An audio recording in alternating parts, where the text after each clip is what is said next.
नमो अरिहंताणं नमो सिद्धाणं नमो आयुर्याणं नमो वच्छायाणं नमो लोये सवसाहुणं।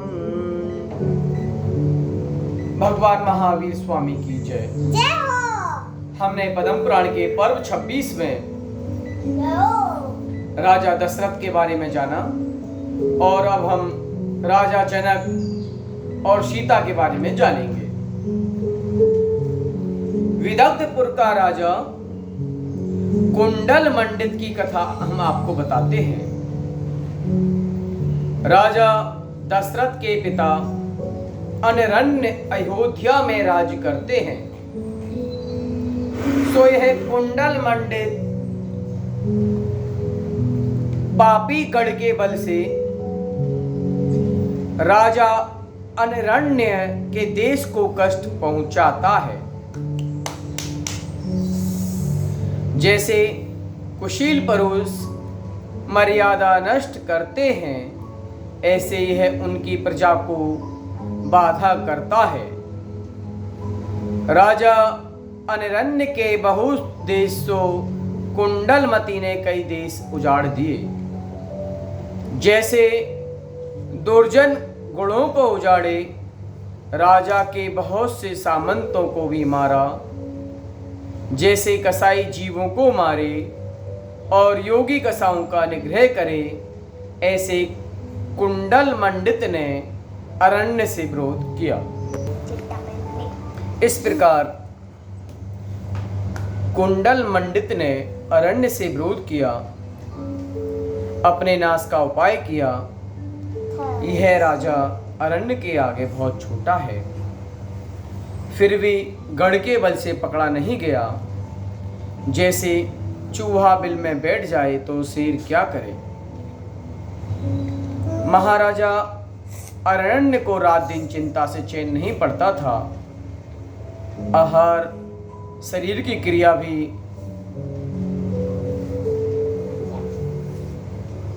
बिना मन के करता था। तब बालचंद्र सेनापति राजा को चिंतावान देख पूछता है, हे नाथ, आपके चिंता का क्या कारण है। तो राजा ने कुंडल मत्यंत का वृतांत कहा। तब सेनापति ने राजा से कहा, आप निश्चिंत रहें, उस पापी कुंडल मंडित को बांधकर मैं आपके निकट ले आता हूं। तब राजा ने प्रसन्न होकर बालचंद्र को विदा किया। चतुरंग सेना को लेकर बालचंद्र सेनापति गया। वह कुंडल मंडित मूर्ख चिंतोत्सवा से आसक्त चित्त, राजकारी से रहित, प्रमाद से भोगों में लीन था। तब बालचंद्र ने जाकर क्रीड़ा मात्र से जैसे हिरण को बांधे, वैसे राजा को बांध लिया। एवं कुंडल मंडित के राज्य में महाराजा अरण्य का अधिकार किया। कुंडल मंडित को राजा अनरण्य के पास लाया। सेनापति ने राजा के सभी देश बाधा रहित किए। राजा सेनापति से बहुत हर्षित हुआ और पारितोषिक दिया। कुंडल मंडित अन्याय मार्ग से भ्रष्ट हुआ। हाथी, घोड़े, रथ, प्यादे सब नाश को प्राप्त हुए। शरीर मात्र रह गया। पैदल पैदल पृथ्वी पर भ्रमण करते करते बड़े दुख को प्राप्त हुआ। मन में बहुत पश्चाताप हुआ और सोचने लगा, मैंने अन्याय मार्ग होकर बड़ों से विरोध किया, बहुत बुरा किया। एक दिन यह मुनियों के आश्रय में गया, आचार्यों को नमस्कार किया, भाव सहित धर्म का भेद पूछा। तब गौतम स्वामी राजा श्रेणिक से कहते हैं, हे राजन, दुखी दरिद्री परिवार रहित, रोगों से पीड़ित, उनमें किसी भव्य जीव को धर्म की बुद्धि उत्पन्न होती है। उसने आचार्य से पूछा, हे भगवान, जिसके मुनि बनने की शक्ति नहीं है, वह गृहस्थ आश्रम में कैसे धर्म का साधन करे। आहार, भय, मैथुन, परिग्रह, ये चार संज्ञा उसमें तत्पर यह जीव कैसे पापों से छूटे। सो मैं आपसे पूछना चाहता हूँ, आप कृपा कर हमें बताएं। तब गुरुजी कहते हैं, धर्म दयामयी है।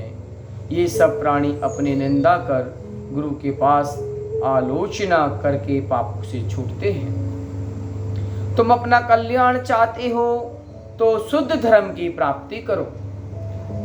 आप अगर कल्याण चाहते हैं तो शुद्ध धर्म की प्राप्ति करें। जो हिंसा का कारण है, जो महापाप है, रजवीर से उत्पन्न हुआ मांस है, उसका त्याग करें। सभी संसारी जीव मरने से डरते हैं, उनके मांस से पेट को भरते हैं। वे निसंदेह नरक में जाएंगे और निगोद में जाएंगे और संसार में दुखों को भोगते रहेंगे।